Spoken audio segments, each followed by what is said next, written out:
buen día, mi nombre es Vinca Rivera. Mi grupo está conformado por Flavio Pérez, Franco Larrondo, Pablo Cuello, Steven Vega y Brian Escobar. Nuestro tema a tratar es sobre las turbinas. Ahora Pablo Cuello les dará una pequeña reseña de qué es lo que son las turbinas. Las turbinas vienen del genérico que se les da a las turbomáquinas motoras. Estas son máquinas de fluido el cual pasa de manera continua y este entrega su energía a través del rodete, con paletas o aladas. Estas se pueden clasificar en eólicas, submarinas, térmicas y hidráulicas. A continuación, Vinca Rivera dará a conocer este tema. La turbina hidráulica es una turbomáquina motora que absorbe energía de la corriente de un fluido, en este caso agua, y la convierte en energía mecánica. Dentro de las turbinas hidráulicas pueden hablarse de turbinas de acción y turbinas de reacción. Se conocen como turbinas de acción todas aquellas turbinas en que el fluido después de su paso por el rodete no sufre ningún cambio de presión.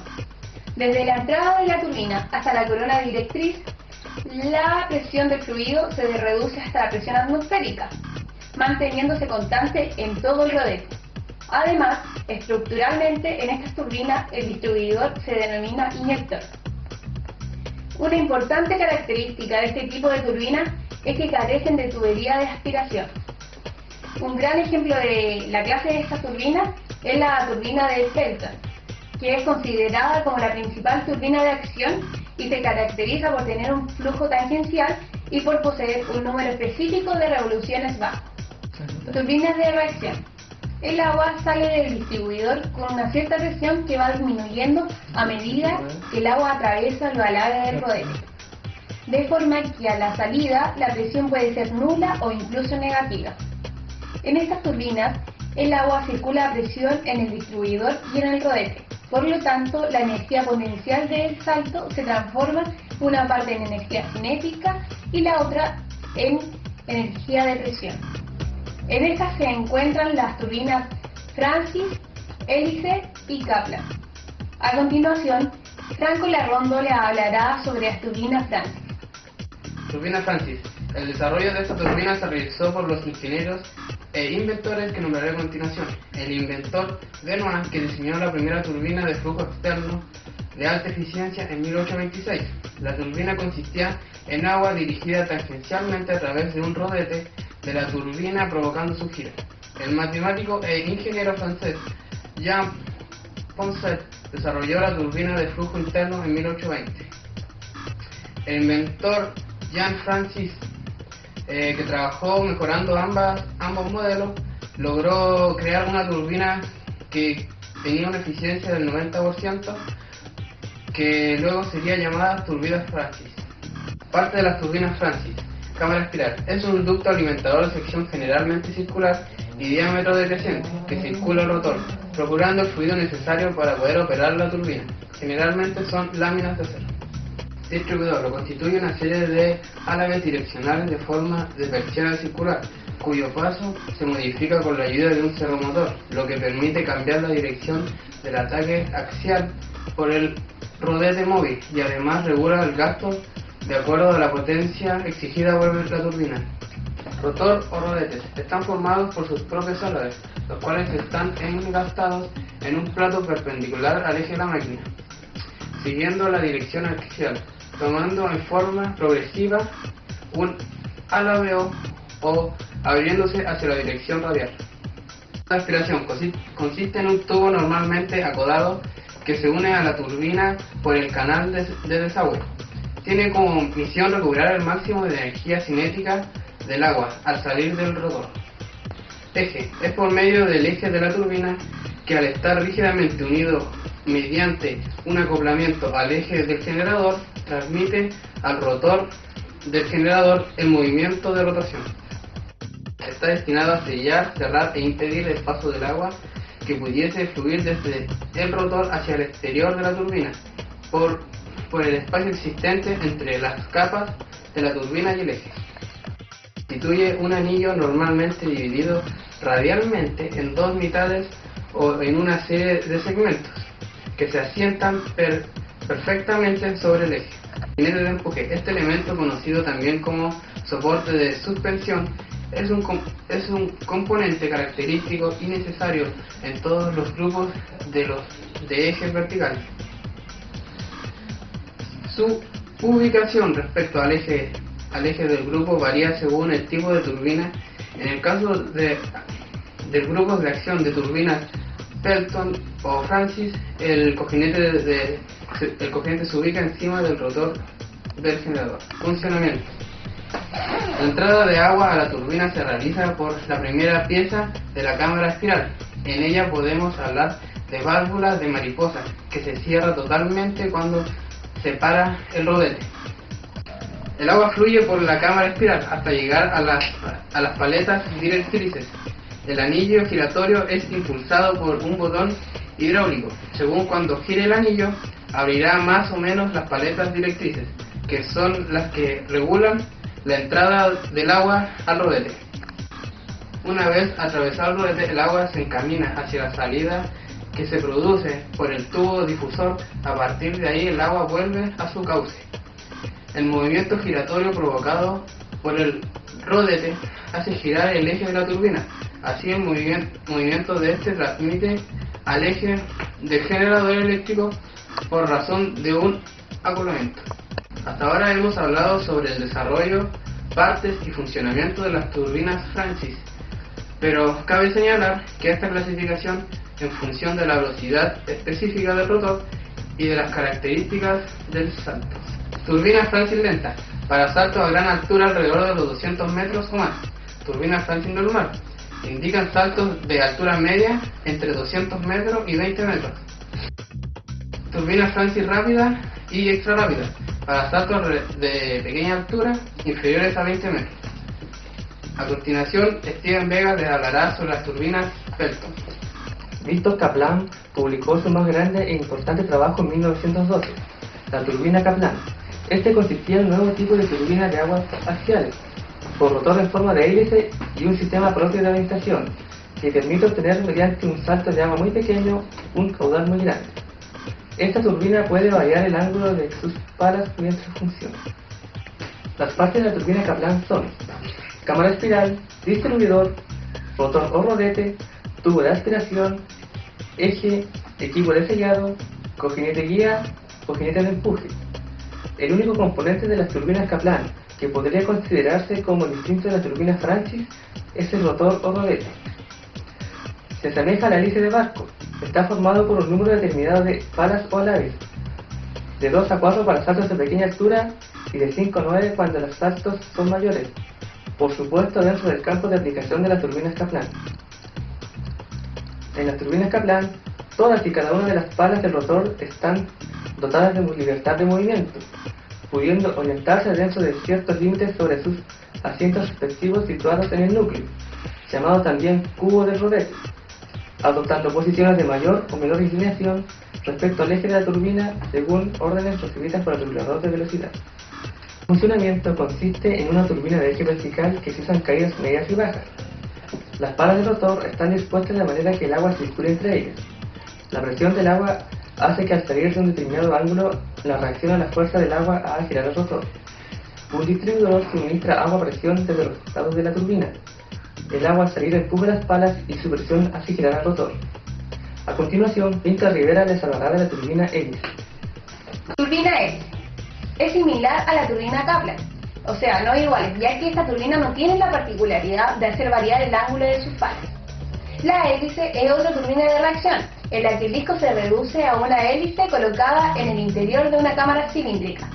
Cuando la inclinación de las aspas se puede regular, la turbina recibe el nombre de Kaplan y presenta sobre la turbina hélice la ventaja de una mejor adaptación a caudales variables. Son las más adecuadas para el aprovechamiento de poca altura y elevado caudal, y su rendimiento máximo alcanza al 95%. Ahora, Brian Escobar les hablará sobre las turbinas de Pelton. Pelton pertenece al grupo de las llamadas turbinas de acción. Utiliza solamente la velocidad del flujo del agua para producir el movimiento de rotación. Está formada por un disco circular en cuyo borde se distribuye una serie de cucharas, sobre las que incide el chorro de agua de uno o más inyectores repartidos a su alrededor. Los inyectores regulan el caudal del agua y por lo tanto la potencia de las máquinas puede tener su eje en su posición horizontal o vertical y se emplean en centrales de gran altura y pequeña caudal con un rendimiento superior al 90%. Turbina de flujo transversal. La turbina de flujo transversal, o también conocida como turbina de Van Mitchell o turbina de Osborne, es una turbina hidráulica en la cual fue desarrollada por el australiano Anthony Mitchell, el húngaro Donald Banki y el alemán Fritz Osborne. A diferencia de la mayoría de las turbinas hidráulicas que tienen un flujo axial o radial, en cambio esta turbina de flujo transversal, el fluido atraviesa los álabes de forma diagonal. La máquina es de baja velocidad, apta para bajas alturas pero elevados caudales. Ahora, Pablo Cuello y Steven Vega hablarán sobre las turbinas térmicas. Las turbinas térmicas se diferencian de las turbinas hidráulicas en que sí cambia la presión del flujo al su paso por la turbina. Al hablar de estas turbinas térmicas se diferencian en tres clases distintas. Al igual que las hidráulicas tenemos turbinas de acción y de reacción. La turbina de acción es el salto entálpico que ocurre en el estator dando energía solo por el cambio de velocidad. Las turbinas de reacción es un salto entálpico que ocurre en el rotor, como el estator, o solo el rotor. También se clasifican según la presión: alta presión, media presión y baja presión. Y las clasificaciones más usuales para las turbinas térmicas son las turbinas de vapor y las turbinas de gas. La turbina de vapor es una turbomáquina que transforma la energía del flujo de vapor en energía mecánica. Este vapor genera una caldera que sale con una elevada presión y temperatura. El vapor de alta presión empuja las poleas de la turbina y las hace girar. Las poleas que están fijadas en el interior son encargadas de canalizar el vapor con el ángulo más efectivo. Cuando el vapor impulsa las poleas, se dilata haciendo que la temperatura y la presión disminuyan. El fluido que se utiliza para las turbinas térmicas es agua o mercurio. El vapor que se utiliza para trabajar es provocado por la evaporación que pasa por la caldera, donde quema todos los combustibles: carbón, gas o gasolina. Turbina de gas es un motor policarburante de acondicionamiento heterogéneo de la mezcla aire-carburante con llama continua, admitiendo combustibles de tipo líquido, gaseoso o emulsionado. El aire es aspirado y comprimido para luego ser llevado a la cámara de combustión, en donde ocurre el acondicionamiento, o sea, en donde se inyecta combustible al aire comburente para obtener una tasa de combustión elevada. Los gases calientes que viajan a través de la turbina se expansionan, haciendo así mover el eje, el cual acciona el compresor y el alternador. Las ventajas del uso de la turbina a gas son: funcionamiento policarburante, funcionamiento regular, buena relación entre presión máxima y mínima, emisiones de gases favorables sin tener equipamiento adicional. Pero también tiene desventajas o inconvenientes tales como un bajo rendimiento, bajas presiones de trabajo, costos de fabricación elevados y consumo de carburante elevado. Las turbinas de gas están compuestas principalmente de un compresor, el cual debe comprimir el aire de admisión hasta la presión indicada para cada turbina, para luego introducir en la cámara de combustión. La cámara de combustión, donde se realiza el acondicionamiento, consta de una cámara interior y exterior. Una turbina de expansión debe generar la suficiente energía para alimentar el compresor y la producción de energía eléctrica en el generador. Una carcasa protege y aísla el interior de la turbina, las cuales se dividen en tres secciones longitudinales: carcasa del compresor, carcasa de la cámara de combustión y la carcasa de la turbina de expansión. Algunas aplicaciones en la industria de la turbina a gas son: turbina a gas para generación de energía eléctrica, turbina de gas para la producción de viento, turbina de gas para la producción simultánea de energía y aire comprimido, sobrealimentación de motores y calderas, usados para la propulsión de barcos, pero son poco usados, propulsión en automóviles y turborreactores. Las eólicas son accionadas mediante la energía eólica. Se obtiene una energía mecánica haciendo girar un rotor mediante una turbomáquina motora que intercambia cantidad de movimiento con el viento. Esta energía es utilizada en aerogeneradores para la generación de energía eléctrica, lo cual es de gran utilidad debido a la escasez energética que hay en el país. Así vemos a la minera Barrick Gold inaugurar un parque eólico Punta Colorada. El parque eólico tiene 10 molinos con una capacidad de generación total de 20 megawatts. Está ubicado en la comuna de La Higuera, región de Coquimbo. Otro de los usos de la energía mecánica obtenida es utilizada para moler, como en el caso de los molinos de viento y en aerobombas. Las turbinas eólicas se clasifican según la orientación del eje del rotor en verticales y horizontales. Tenemos algunos tipos de turbinas de eje vertical, como por ejemplo las turbinas Savonius. Estas son utilizadas para convertir el poder del viento en torsión sobre un eje rotatorio. Fueron inventadas por el ingeniero finlandés Sigurd J. Savonius en 1922. Pueden arrancar con poco viento, siendo muy sencilla su fabricación. Tiene una velocidad de giro pequeña y su rendimiento es relativamente bajo. Además, posee una gran economidad. Otro tipo de estas turbinas son las turbinas Darrieus, debido al ingeniero francés Georges Darrieus, quien patentó el diseño en 1931. Requiere vientos de 4 a 5 metros por segundo, manteniendo grandes velocidades de giro y un buen rendimiento. Ahora tenemos algunos tipos de turbinas de eje horizontal, como los molinos de viento. Estas son estructuras bajas, generalmente de 4 aspas, que se construyeron en Europa a partir del siglo XII. Los aerogeneradores son turbinas eólicas modernas, tienen su origen en Dinamarca en la década de 1980. Hoy en día, la industria eólica utiliza generadores con rotores de hasta 126 metros de diámetro fabricados con alta tecnología. Son usadas en parques eólicos para la producción comercial de electricidad. La gran mayoría tiene 3 palas, están pintadas de un tono claro, tienen una eficiencia alta y están controladas por computadora.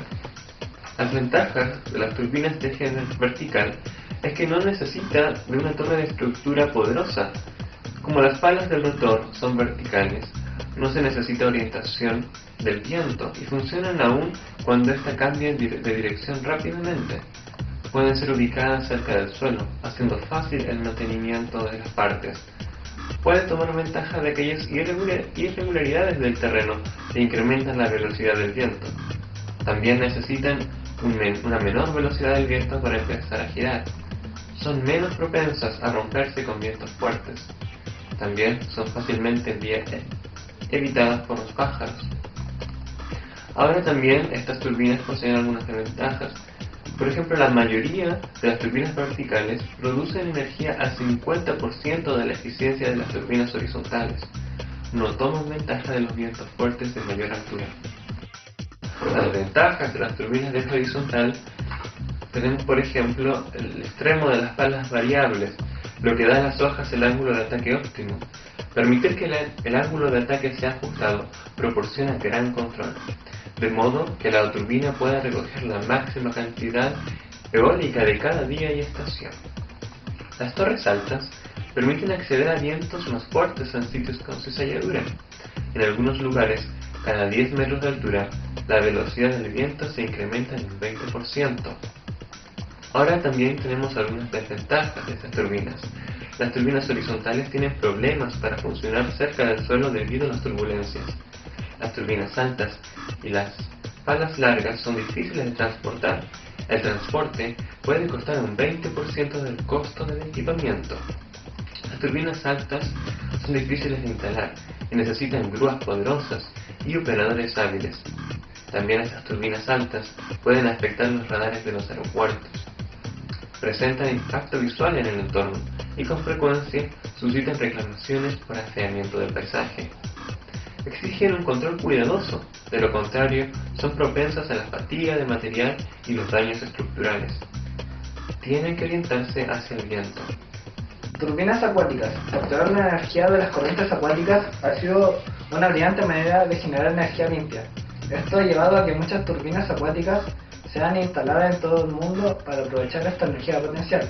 Sin embargo, surgen algunos inconvenientes a la hora de tratar de hacerlo de manera eficiente, principalmente al aprovechar las corrientes lentas.